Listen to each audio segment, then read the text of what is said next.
জামাত নেতা রেজাউল করিমের কবর জিয়ারত করছেন জামায়াতে ইসলামীর কেন্দ্রীয় যিনি আমির ডাক্তার শফিকুর রহমান। কিছুক্ষণ আগে তিনি শ্রীবর্দীর গোপালখিলা গ্রামের জামাত নেতা রেজাউল করিমের বাড়িতে এসেছেন এবং এসে প্রথমেই তিনি তার কবর জিয়ারত করছেন। এই মুহূর্তে তিনি মোনাজাত করছেন মরহুমের রুহের মাগফিরাত কামনায়। জামাত আমির ডাক্তার শফিকুর রহমান দোয়া করছেন কবরের পাশে। এবং আমরা যেটি দেখতে পাচ্ছি যে আসলে এই রেজাউল করিমের বাড়িতে জামাত আমিরের আসার আগে থেকেই কিন্তু এলাকার মানুষজন, জামাত শিবিরের নেতাকর্মী এবং স্থানীয় লোকজনরা কিন্তু এই বাড়িতে এসে ভিড় করেছেন। এবং পাশের একটি স্কুলের মাঠে হেলিকপ্টার থেকে জামাত আমির তিনি অবতরণ করেছেন কিছুক্ষণ আগে, এবং অবতরণ করার পর কিন্তু তিনি গাড়িতে করে জামাত নেতা রেজাউল করিমের বাড়িতে এসেছেন এবং এই মুহূর্তে কবর জিয়ারত করছেন এবং তিনি দোয়া পরিচালনা করছেন। আমরা দেখছি যে এইখানে যে দোয়া পরিচালনা হচ্ছে, এখানে উপস্থিত সর্বস্তরের মানুষ কিন্তু এই দোয়ায় অংশগ্রহণ করেছেন এবং আমরা একটু দোয়ার অংশবিশেষ দেখাতে চাই।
ক্লিংকার বেশি থাকলে সিমেন্ট বেশি খাঁটি।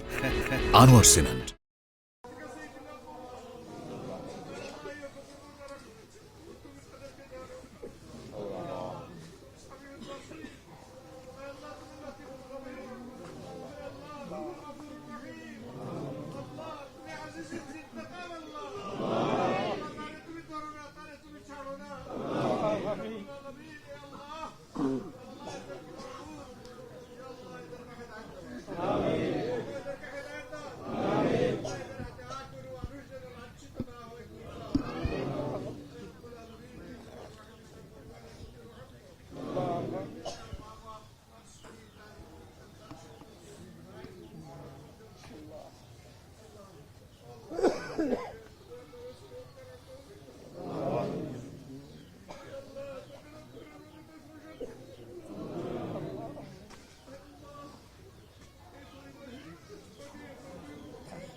মোনাজাতের এইমাত্র জামাত আমির নিহত জামাত নেতা রেজাউল করিমের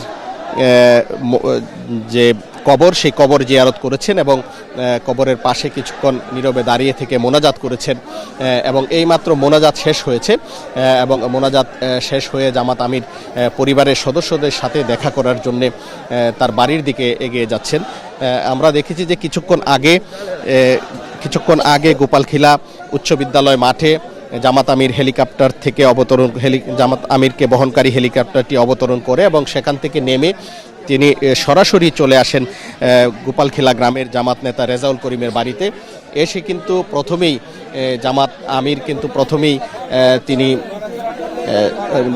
নিহত জামাত নেতা রেজাউল করিমের কবর জিয়ারত করেছেন এবং দোয়া মোনাজাত করেছেন। এবং আমরা যেটি দেখতে পাচ্ছি যে এখানে প্রচুর মানুষজন কিন্তু এসেছেন, জামাত আমির এখানে এসেছেন এই খবর পেয়ে প্রচুর মানুষজন এসেছেন, জামাত শিবিরের নেতাকর্মী থেকে শুরু করে সর্বস্তরের মানুষ কিন্তু এসেছেন।